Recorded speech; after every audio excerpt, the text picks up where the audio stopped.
Huji lebi sakani si yang biyo kaya amna khoi si kari no gya men ta dum pangtau ka tau leba khudam chief minister amagi nupa du gi group tu na ha pani makak kai se phamina ri ba deputy chief minister ani tu ne ba lang ri che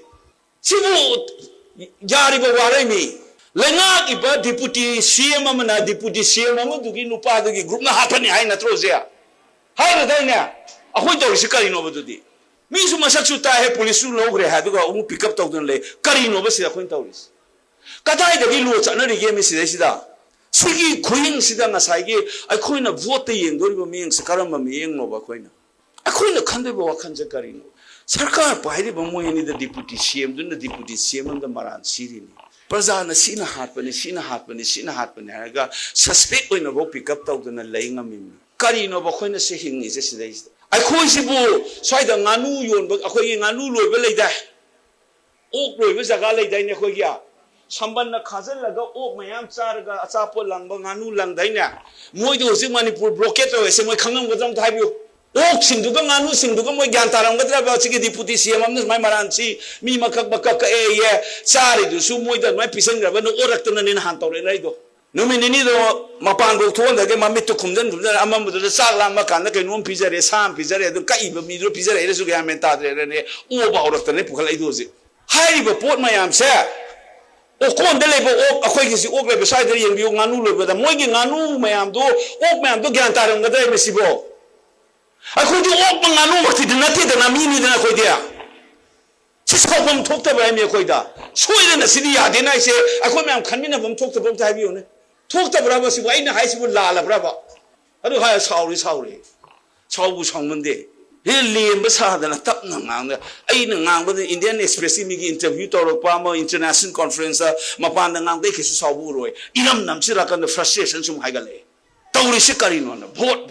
what I got the boat to check the one you on the Carino, and I touch and hope the I know Roman the support Tauri said. Sinzamai Prasagi, Yangaga Natimagi, Winam Sagi, Yangato Nateva. Imale Parkman is Aham, Kongzang Dagi Kongzalo, Chamina Gadabanataga, Aikoi, Sakragasu, Madu Makatalo, and the hope I the Masama Suda Ying, but the Nea, Asaki don't we have a meat here, but the Nea, I know Roman Zaman and Lozabagin and supporters, I say. I tell you, Nateva. Sigi Posia quite Kamina, got Tabako in a bum, Changi, I do not assume the Haki was away talking a whole water, whatever native. Ado, aina pana high bay one. So mina Mama is a watch it, the chapter Tamakan 6 minutes, and the patat, but the button concaledo. Ado Tarakani should quote us some calabamis. Tauris Bukarino, they come home, even Nusiba, including elements in Agasam, for example, filmmaker. Even Nasayam, so only none alone to Mamponte won. Nang to we have a tauren and Nang Sukaino.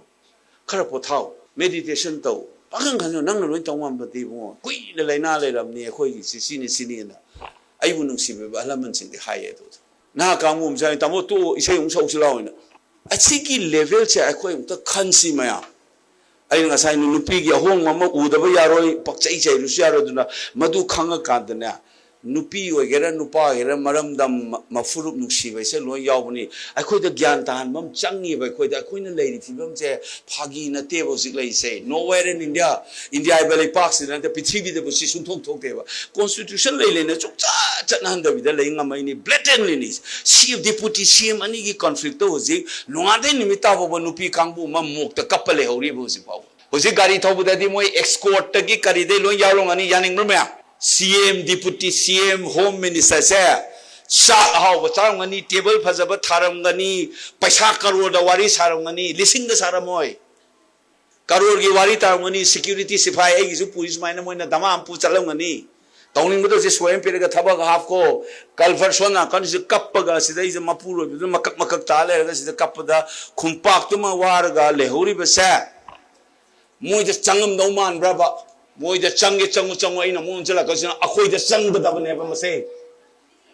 Sumaino money put the Yum Kuntra Marino, the Matama Sukadai, Chakariganta, the Lazers. Hekne, Pasal Palisin Tara, Raba, paying to them Chekala, the Naiwam, Hazaga, Nangi, Lintuing Ambiga, Hemjina, Nani, Mamisumai, Mumley there. To Mumda, the Musmina. Uncoloring, we shall appeal, the Masia, Lituania is a son of Pure, the Commando, Massacre, my Shilangania. 미터 숨 차갈로바 마삼 포비아 파닉 톡고 막각바 마양도 파워만 브레모바 마도 파워만 마마 파도네 보시 포 힘 잡은 감모이데스 마다이다 코이나 보니 두니 똑도시 카이노바 마사 누파도 비디오 타도가 룩함도 다이데 싱가이 바나 칼런 농모인다 방가가 꼰데 마이 깎다기도 포토도 용어도가네 리싱 따라 라오게라 BJP데 서포터 그래도 마두다 불로방아 마지네 아이 쿠럼게 상나 अदुनने है करम mean काने हंद vote Manipur की इमाद सिंगनर इब से मियाम the सिंगनर इब उसी थो इब तो से मसीदा रेसिस्टेंस मधु लांथेंगन बगी इहोमगी खोंसंग चंचन मी मधु की महुत छिलगा प्रजा मियाम सिंग चटलगा मधु हाबियु अखोई रोमेन से मधु की लान मेमो हेंसी हाबियु बा मा थागा सिंग म सेमक पजरे मसान सेमदो लरे मनि अदु द बेस तो विगनु इमाले बाक्से कन्नन बगिने लानफम द थाजन बदने अमुक्ता ममांग थारा चंगन जी मसी में से ओजाबी मोल होगा पुला लगा अमुक्ता जिना को याम तो सुम मारी मंगा द पुल के दोंगम के संग ततो बुंगम रे येंगे से उछे न मैं तो खोंबियो बइन हाय का दोई ngang da ngangu noina lai mini oza je haigera masidi oktab number 1 ni masida duni haigera maduna ingodo hongoda mate aina tawgoda ba thabak aina firiep loro changak pasa aigi isas da mihun holi ke dum tawna bai hona gane bai de chini aina mayam da haijane gise mase ai khaktan phaw yaro se angau ta ne akhoi pulap phawmina bam change ba masi feelings aduna nai no haje mayam se na ngang jarami ba linthoi ngambi ningchang biu hemji ningchang biu lukham da ka pe video phakto mu yara da di singja mai dei romen da haje ge bus sama waira ga na jenims ta lei ri pha khoi gi lihang mai gi chin ni che mayam kapale uri do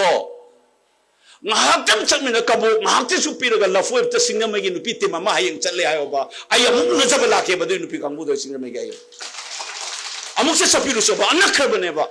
Nui na tona na te khoisu leiri umta haibiru choba chatlaga sini solidarity wangang mana yaroi you have to show it by action chaluri dunai masigi thamoi sengba commitment yaudana rajniti ne tawgi matam do madu loire madu loiba mathau tai na tagadi manipur lukani khoi pulap lukani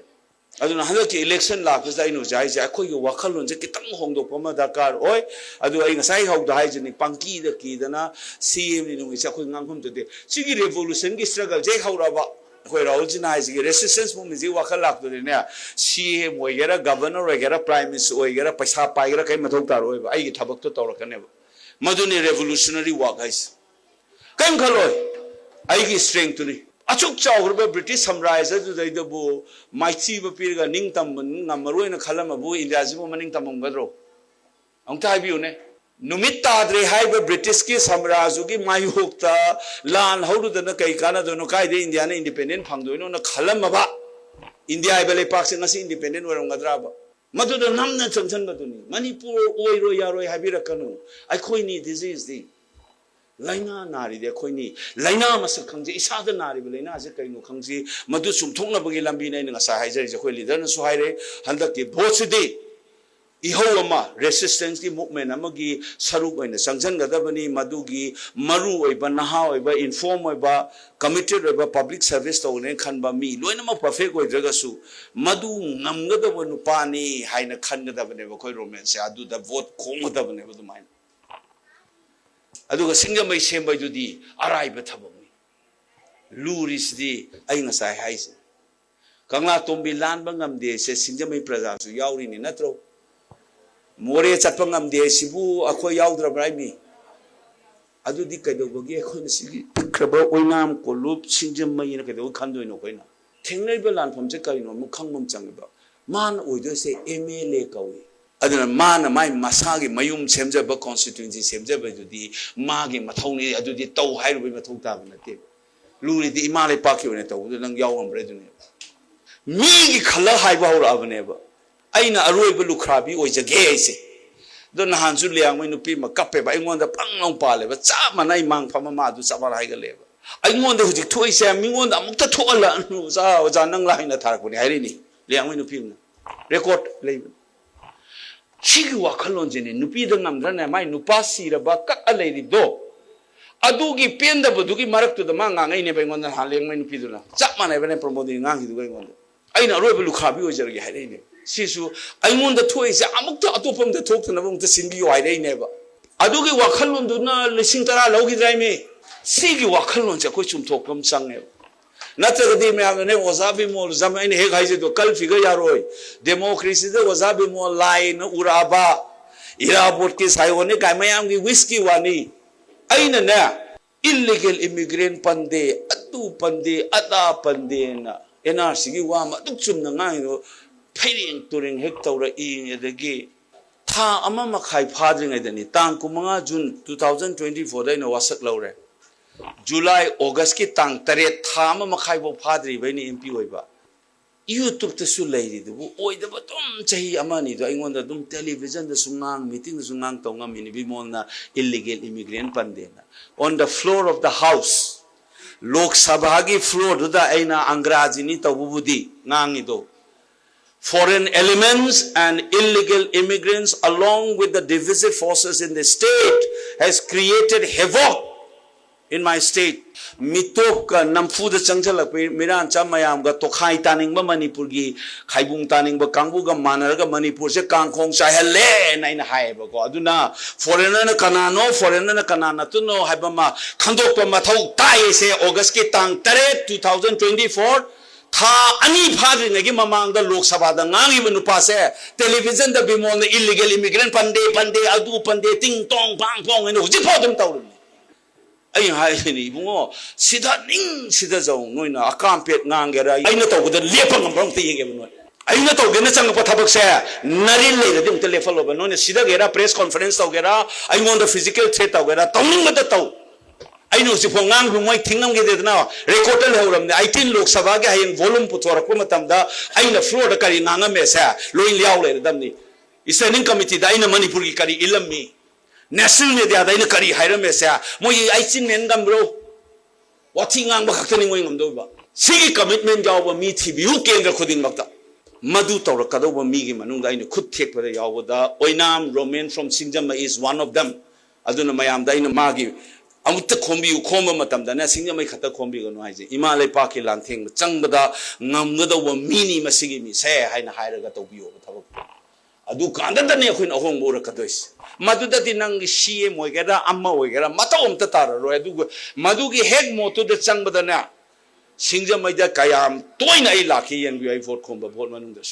मधु यारत्रब पैसा न कई न तौरकदोबदि आई अदु केंद्रददिना आईगी पार्टी फन ओरिस आईदी द तोइ चंगोइन लेपे बे पुनुंग थमोय चिना हेक तौरक जगादुददिना आई हार्ट एंड सोल आइना मंग इसे असंग बलमसांग मलंबी म चपसे खोंका ममदे होय हाइनै दाइना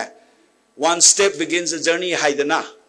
पंथुंग योनो बे चटप लंबी असंग दो खोंका म थांग द संगेदरा अदुमाइन तौना न मंग इसे मणिपुर मियाम पुनम हु मेकअप थोन मंगमबगी अदुगी लीडरशिप यावरकने से मदुदनि मणिपुर होंग कदइसे मदु होंग द मसाना यावजरदबने सिंगजमै होंगबैसे अवनबा मणिपुर मा पुरमिनरसी हाइबसे हाइजरगा इस्वासुम टेंजन जगे अमुक पेन लाउजरम के ngasi de khoi rumen ge sumangina mayam amta khumiro aise vote naksalamina party su lawba horamne kangom na congress vote khome harakani ai congress ta yauri rupani congress vote khom da naina mpp ki bjp khom yabrane anu ngangni ngangzo ai mun clear yaujram ai laujra ke mayam khumbiu ko adune ai ngasai ngangzar aise ai na yaroi mayam pulap mikap thokmina bum changai bane ko yai ko Congress party ना मणिपुर इमाना लेपाक ना Manipur इमाना thank you